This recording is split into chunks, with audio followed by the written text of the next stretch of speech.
Suppose करिए ये आपके पास में एक स्पेस लैटिस है, ये 3D नहीं है, मैं जानता हूँ 3D नहीं है ये, पर सपोज करो ये अंदर का जो पार्ट यानी कि ये वाला पार्ट, इसको मैं अगर यहाँ पे देखूँ तो ये हमारे पास यूनिट सेल है। क्या है हमारे पास? Unit cell. अगर यूनिट सेल, अगर इसकी इस यूनिट सेल की अगर हम बात करें कि अगर ये स्क्वायर है तो सिंपल सी बात है क्यूब है। अगर ये स्क्वायर है तो क्यूब है, और अगर रेक्टेंगल है तो क्यूबॉइड है। अगर इस यूनिट सेल को मैं एक सिंगल यूनिट सेल को देखें तो हम इसको ऐसे बना सकते हैं। यहाँ पर आप देख पा रहे हैं इस तरीके से इस यूनिट सेल के अंदर आप देखेंगे हाउ मेनी कॉर्नर, 1 2 3 4 5 6 7 और 8। इस यूनिट सेल में 8 कॉर्नर है। और अगर हम देखें एज, यानी कि यहाँ से यहाँ तक के बीच का जो डिस्टेंस होता है इसको एज बोलते हैं। एक सिंपल वे में अगर हम बात करें कि यूनिट सेल, हाँ इमेजिन हमें करना पड़ेगा थोड़ा सा कि अगर हम इस रूम को एक क्यूब की तरह मान लें, उसकी लंबाई चौड़ाई ऊंचाई, अगर ऊपर रूफ है और उसको अगर हम एक रूफ और उसके जस्ट अपोजिट में ये फर्श, फिर ये 4 दीवारें हमारे पास हैं, तो अब हम देखेंगे इनको बोलते हैं फेस। इनको क्या बोलते हैं? फेस। तो हमारे पास इस रूम में इमेजिन करो आप कि ऊपर 1 2 3 4 5 और 6, तो फेस कितनी हुई हमारे पास? यहाँ पर पॉइंट निकल के आया फेस यानी कि 4 तो दीवार, एक रूफ और एक नीचे की फर्श, कितनी हो गई? 6 फेसेस हो गए। और कॉर्नर अभी आपने यहाँ से किया 1 2 3 4 5 6 7 और 8। इसे यहाँ पर कॉर्नर कितने हो गए? यहाँ पर कॉर्नर हमारे पास हो गए यहाँ पर 8। तो इस पर यहाँ हम देखें बेसिकली तो हमारे पास जो एक यूनिट सेल है, जो 3D का पार्ट है, जो स्पेस लैटिस का पार्ट है, वो एक अगर वो पूरी की पूरी अगर उसकी स्क्वायर शेप में है तो उसको हम बोलेंगे क्यूब लाइक है, और अगर रेक्ट एंगल के शेप में है तो हम बोलेंगे क्यूबॉइड है। इस यूनिट सेल के पास हमारे पास कितने फेसेस हैं? 6। कॉर्नर कितने हैं हमारे पास? 8 कॉर्नर हैं इसके अंदर, और हमारे पास 6 फेस है। जस्ट लाइक आपकी ये हमने चौक का डब्बा हम लेते हैं इस तरीके से, तो इसमें आप देखें चौक के डब्बे को अच्छी तरीके से समझिए इस बात को कि देखिए सर, अब इसको इमेजिन करो, अब रूम की तरह भी, क्यूब की तरह भी सोचो या रेक्टेंगल की तरह सोचो। फिलहाल ये एक यूनिट सेल है, एक 3D पार्ट है, एक यूनिट सेल है। तो इसमें आप देखें ये वाला पार्ट, तो 1 face, 2nd face, 3rd 4th और ये आगे वाली 5th और ये पीछे वाली 6। तो how many faces? 6 and how many corner? 1 2 3 4 5 6 7 8। ये 8 कॉर्नर हुए हमारे यहाँ पर, ये यूनिट सेल का। Are you clear? अब क्या इसके पैरामीटर हो सकते हैं वो हमें अब डिसाइड करने हैं यूनिट सेल की लंबाई चौड़ाई ऊंचाई के हिसाब से। तो पहले पैरामीटर की बात कर लेते हैं। तो ये यहाँ से यहाँ तक के बीच का जो डिस्टेंस है, ये वाला डिस्टेंस जो हम मान लेते हैं इसको a मान लेते हैं, और ये जो अपना डिस्टेंस है यहाँ से यहाँ तक का बीच का डिस्टेंस जो है इसको b मान लेते हैं। और ये जो इसकी ऊंचाई है, ये यहाँ पर आप देख रहे हैं इस यूनिट सेल की जो ऊंचाई है इसको c मान लेते हैं। तो अब हम बात करें यदि ये वाला एंगल, ये जो एंगल हमारे पास है ये अल्फा है, ये जो एंगल है हमारे पास इस एंगल को हम अल्फा बोलते हैं, और ये जो एंगल है ये वाला एंगल यहाँ पे आप देखें ये बीटा होता है। और अगर इस वाले एंगल की बात करें, इस वाले एंगल को ये गामा कहते हैं, इसको कहते हैं गामा। अब देखो जैसे हमारे पास ये यूनिट सेल हम बता रहे हैं, ये हमारे पास सिंपल सी बात है, अगर हम बात करें इसकी तो देखो ये एंगल कितना हमारे पास बैठेगा? 90 डिग्री। यानी कि यहाँ पर अगर एक क्यूब की तरह एक यूनिट सेल है तो यहाँ पर अल्फा बीटा, ये हमारे पास ये वाले एंगल की बात कर रहा हूँ मैं, ये वाला एंगल 90 डिग्री होगा। अगर हम इस वाले एंगल की बात करें यानी कि जस्ट इसकी, तो ये हमारे पास एंगल कौन सा होगा? बीटा एंगल होगा, ये भी हमारे पास 90 डिग्री होगा। अगर हम इस वाले एंगल की बात कर रहे हैं, यहाँ पर इस वाले एंगल की बात कर रहे हैं हम, इस वाले एंगल की बात कर रहे हैं, तो ये वाला भी हमारे पास 90 होगा। यानी कि अल्फा बीटा गामा और इसकी a, यानी कि ये डिस्टेंस आपका ये ए बी और ये सी डिस्टेंस होता है, इन पैरामीटर के हाथ पर इसको हम क्लासिफाइड करते हैं। वन थिंग मोर, एक बात मैं और बताना चाहता हूँ कि अगर एक क्यूबॉइड है और हम इस क्यूबॉइड को, या ये एक क्यूब है, इसको कट करते हैं हम यहाँ से, इसको कट करते हैं हम यूनिट सेल को। सपोज करो मैंने कट किया और कट करने के बाद में मुझे इसका एक आधा पोर्शन मिला,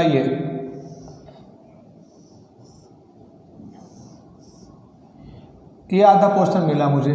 क्या इसके आधे पोर्शन में कोई एंगल चेंज होगा? बिल्कुल नहीं होगा, नहीं हो सकता है चेंज। तो देखो, हो सकता है ए आपके पास चेंज हो गया, हो सकता है बी आपके पास चेंज हो गया हो सकता है सी आपके पास चेंज हो गया हो, पर alpha beta gamma, alpha beta और गामा पर कोई भी इफेक्ट नहीं पड़ा है। अगर हम इसको ऐसे कट करते हैं, सपोज करो हमने इसको ऐसे कट कर लिया है, तो अब हमारे पास एक छोटी यूनिट सेल बन गई है, यानी कि ये जिसकी लंबाई चौड़ाई ऊंचाई में फर्क तो आ गया है, परंतु किसी भी कंडीशन में अल्फा बीटा और गामा पर यहाँ पर कोई भी अंतर नहीं आया है। यानी कि आपके पास ये ए बी और ये आपके पास सी, इस पे तो फर्क आ रहा है, पर ये अल्फा बीटा और गामा पे फर्क नहीं आया है। अब क्वेश्चन हमारे पास ये आता है कि इन यूनिट सेल को हम कैसे क्लासिफाइड करते हैं और क्या तरीका हमारे पास होता है। तो हम नंबर ऑफ एटम के बिहाफ पर पहले इस यूनिट सेल को क्लासीफाई कर रहे हैं। पहली बात, जो हमारे पास ये यूनिट सेल है, कितने तरीके की हमारे पास ये यूनिट सेल होती हैं। यूनिट सेल क्या है? एक स्मॉलेस्ट पोर्शन है, क्या है? स्पेस लैटिस का, जिसे हम क्रिस्टल लैटिस कहते हैं। ये आपके पास केवल लैटिस बोलते हैं, और जो कॉर्नर पॉइंट होते हैं वो इसके लैटिस पॉइंट होते हैं। तो जो हमारे पास यूनिट सेल होती हैं, ये जो हमारे पास यूनिट सेल हैं, इस यूनिट सेल को हम यहाँ पर आप सिंपली क्लासिफाइड करते हैं वो दो तरीके से। फर्स्ट आपके पास यहाँ पर simple cubic unit cell, cubic unit cell, ये आपके पास फर्स्ट टाइप। सेकंड आपके पास आया है यहाँ पर सेंटर्ड, क्या है आपके पास? सेंटर्ड। सेकंड आपके पास सेंटर्ड यूनिट सेल या सेंटर्ड क्यूबिक यूनिट सेल आपके पास ये सेकंड टाइप हो गया। जो आपके पास सेंटर्ड यूनिट सेल है, ये सेंटर्ड यूनिट सेल आपके पास में हम इसको भी क्लासिफाई कर सकते हैं। एक हमारे पास होती है BCC, क्या वो होती है? BCC, body centred cubic unit cell, BCC। और एक हमारे पास होती है यहाँ पर FCC, face centred cubic unit cell, face centred unit cell. उसके बाद हमारे पास आता है यहाँ पर end centred unit cell, end centred cubic unit cell, यानी कि ECC आपके पास हुई। अब यहाँ पर हम बात कर रहे हैं भाई सिंपल यूनिट सेल क्या है। अगर हम एक सिंपल सी भी यूनिट सेल बनाएं, ये हमारे पास एक यूनिट सेल है और इस यूनिट सेल के अंदर 8 कॉर्नर हैं, 8 कॉर्नर है हमारे पास, और फेसेस कितनी है मैं पहले से डिस्कस कर चुका हूँ। अभी इसके अंदर जो 8 कॉर्नर हैं, 8 कॉर्नर के अलावा यहाँ पर जो एटम है, देखो ये कंस्टिट्यूएंट पार्टिकल हैं, ये स्फीयर शेप हम इसको मानते हैं, और ये आपके एटम हो सकते हैं, ये आपके आयन हो सकते हैं, ये आपके मॉलिक्यूल्स हो सकते हैं। तो एक सिंपल यूनिट सेल है। इस सिंपल यूनिट सेल के अंदर मेन पॉइंट बताना है कि यहाँ पर कितने कॉर्नर है, 1 2 3 4 5 6 7 8 कॉर्नर हैं, और हर कॉर्नर पर एटम मौजूद है। तो फेस कितनी है? 6 फेज, 1 2 3 4 5 और 6 फेज, कितनी? 6 फेज। यानी कि सिंपल यूनिट सेल में एटम सिर्फ कॉर्नर पे पाया जाता है, एटम सिर्फ कॉर्नर पे पाया जाता है। और सेंटर हमारे उस बेस, उसके बाद आता है हमारे पास BCC, यहाँ पर ये हमारे पास BCC हुआ, इसे हम बोलते हैं यहाँ पर body centred cubic unit cell, इसको BCC बोलेंगे। यहाँ पर BCC के अंदर क्या होता है, हमारे पास कॉर्नर पर तो एटम मौजूद है, कॉर्नर पर तो एटम हमारे पास मौजूद है, इसके अलावा एक उसके अंदर एक एटम मौजूद है। जैसे मान लो फॉर एग्जांपल हम ये चौक का डब्बा अगर माने, इसके एवरी कॉर्नर पर एक एक हम छोटी छोटी सी यहाँ पर कुछ बॉल लगा दें, और कॉर्नर पर 8 कॉर्नर पर तो एटम मौजूद है, इसके अलावा इसके अंदर भी एक एटम मौजूद है। तो इसलिए इसको body centred cubic unit cell बोला जाता है, क्योंकि इसकी पूरी बॉडी के अंदर एक यूनिट सेल के पूरी बॉडी के अंदर एक एटम मौजूद है, तो इसलिए इसको BCC बोलते हैं। उसके बाद आता है आपके पास FCC, उसके बाद आता है आपके पास में यहाँ पर FCC। ये FCC face centred unit cell है। अब फेस सेंटर्ड यूनिट सेल पे क्या होता है आपको बताएं, कॉर्नर पर एटम मौजूद है, बिल्कुल है साहब, कॉर्नर पर एटम मौजूद है हमारे यहाँ पर। ये देखिए आप, कॉर्नर पे मैंने यहाँ पर एटम को शो कर दिया है। उसके अलावा कितनी फेजेस हैं भाई? 6 फेजेस, और 6 फेजेस पर एटम मौजूद होगा। देखो 1 फेजेस यहाँ, तो यहाँ पर मौजूद है एक, 1 फेजेस यहाँ, तो यहाँ पर मौजूद है। 1 फेज आपके पास में यहाँ हुआ, यहाँ भी मौजूद है, और एक फेज आपके पास यहाँ है, एक फेज आपके यहाँ है, और एक फेज ये फ्रंट वाली फेज है, यानी कि ये। तो हाउ मेनी एटम प्रेजेंट, ये बात की बात है, मगर आपको ये बता दें कि सेंटर में जहाँ पाया जाता है एक एटम और कॉर्नर पे एटम पाए जाते हैं, तो उसको बोला जाता है BCC। जहाँ पर कॉर्नर पे एटम पाए जाते हैं, इसके साथ साथ जो एटम पाए जाते हैं फेस पर भी, किस पर? फेस पर पाए जाते हैं, तो उसको बोल जाते हैं FCC। उसके बाद एक हमारे पास एक और यूनिट सेल है जिसको हम क्लासीफाई करते हैं और हम बोलते हैं इसको एंड सेंटर्ड यूनिट सेल। आप देखें, कॉर्नर पर एटम मौजूद हैं, कॉर्नर पर एटम मौजूद हैं, और कॉर्नर के अलावा जो एटम मौजूद हैं वो है अपोजिट एंड पर। अपोजिट एंड कौन से हो सकते हैं? मैंने आपको बोला ये इमेजिनरी वाला चैप्टर है, इसमें थोड़ा आपको इमेजिन करना पड़ेगा। जैसे मान लो हम इस रूम में हैं और ये रूम एक क्यूब है, एक यूनिट सेल है, तो इस यूनिट सेल के ऊपर वाले हिस्से में, यानी कि इसकी रूफ के ऊपर एक एटम मौजूद है, और एक नीचे वाले में अपोजिट एंड कौन सा हुआ? नीचे वाला पार्ट हुआ, तो इस पर एटम मौजूद है। या ऐसा नहीं है, तो अगर मेरे राइट एंड पर कोई एटम जो फेस है उस पर एटम मौजूद है, उस पर है, तो उसका अपोजिट कौन सा हुआ? ये लेफ्ट वाला, तो लेफ्ट वाले पर जो हमारे पास एटम मौजूद होगा। या हमारे पास मेरी बैक साइड में जो हमारे पास एक फेज आ रही है ये वाली, और इसके अपोजिट सामने वाली फेज आ रही है, तो सामने वाली फेज के बाद सामने वाली फेज जो हमारे पास है वो भी अपोजिट एंड हुई। तो इसका मतलब क्या हुआ? यदि एटम कॉर्नर के साथ साथ किन्हीं अपोजिट एंड पर, यानी कि यहाँ मौजूद है, तो ऐसी यूनिट सेल को हम बोलते हैं ECC, end centred cubic unit cell. Are you clear?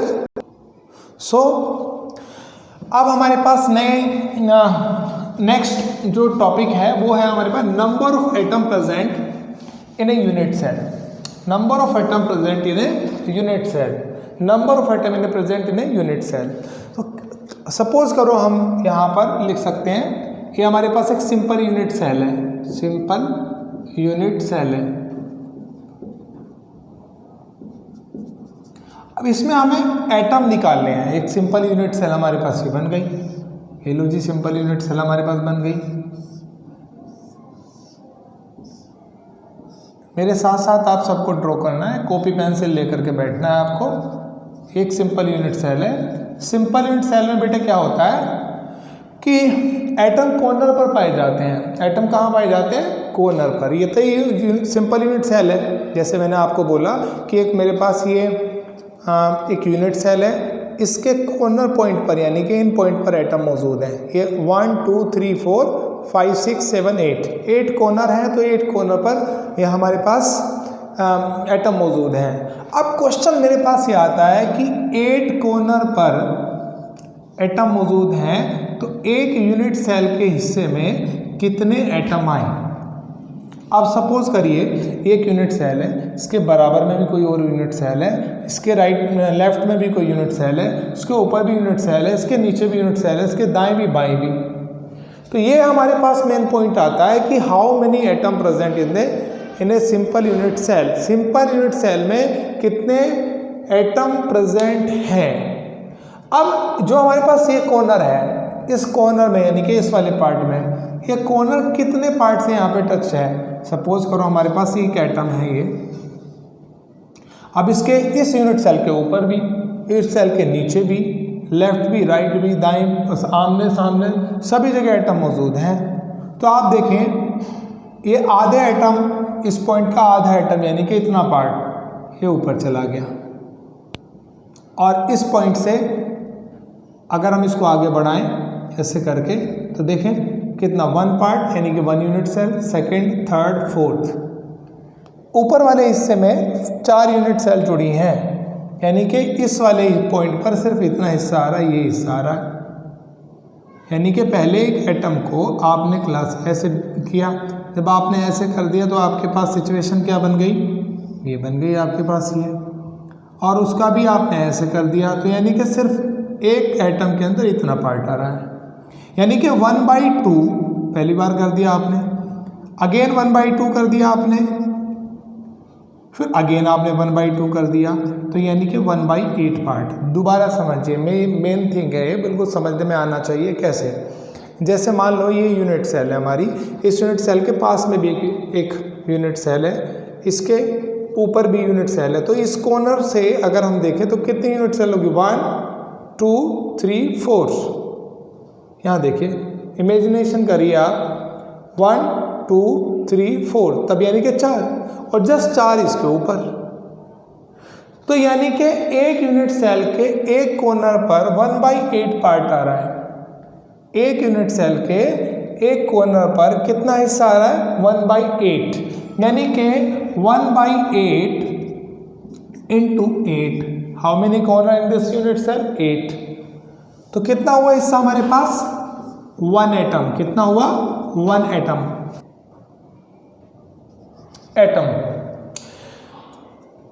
अब हमारे पास टोटल कितने एटम हुए, हमारे पास 1 एटम। यहाँ पर कितने हुए, 1 एटम। तो यानी सिंपल यूनिट सेल के अंदर सिर्फ कॉर्नर पर एटम पाया जाता है, तो इसका मतलब 1/8 इंटू 8 यानी कि 1 एटम यहाँ पर मौजूद हुआ। उसके बाद हमारे पास आता है यहाँ BCC। क्या आता है, BCC। BCC में कितने atom, how many number of atom present in the BCC, body centred cubic unit cell के अंदर कितने एटम यहाँ पर पाए जाएंगे। ये मेरे पास BCC हो गई साहब, मैंने BCC बना ली ऐसे करके ये, और इस BCC के अंदर मैंने बताया था आपको कि एटम कॉर्नर पर पाया जाएगा, कॉर्नर के साथ साथ एक एटम कहाँ पाया जाएगा, बीच में पाया जाएगा। ये एटम एक बीच में पाया जा रहा है। तो कॉर्नर वाले एटम को कैसे बनाएंगे, 1/8 इंटू 8, कितना एटम हुआ, 1। कितना एटम हुआ, और +1, यानी कि टोटल एटम कितने हो गए, 2 एटम प्रेजेंट इन BCC। दोबारा से समझिए कि जो BCC के अंदर क्या होगा, कॉर्नर पर एटम पाया जाएगा, कॉर्नर के साथ साथ वो एक 1 एटम कहाँ पाया जाएगा, वो पाया जाएगा सेंटर्ड में, बीच में, बॉडी के अंदर। तो हाउ मेनी एटम, 1/8 इंटू 8 +1 यानी कि 2 एटम। अब बात कर रहे हैं हम FCC यूनिट सेल की। किसकी बात कर रहे हैं हम, FCC यूनिट सेल की। FCC यूनिट सेल की, face centred unit cell, FCC unit cell की, बहुत इंपॉर्टेंट है और बहुत अच्छी तरीके से आपको समझना आना चाहिए। ये मेरे पास एक FCC मैंने यूनिट सेल बना ली है, ये मेरे पास एक FCC यूनिट सेल है। इस यूनिट सेल के अंदर कॉर्नर कितने हैं, 8 कॉर्नर। कितने कॉर्नर है, 8, और फेस कितनी हुई, 6। मैंने बताया था आपको, 1 ऑपोजिट, 2 3 4, एक पीछे और एक आगे फ्रंट में, यानी कि यहाँ। तो how many faces, 6। How many atom at corner, at corner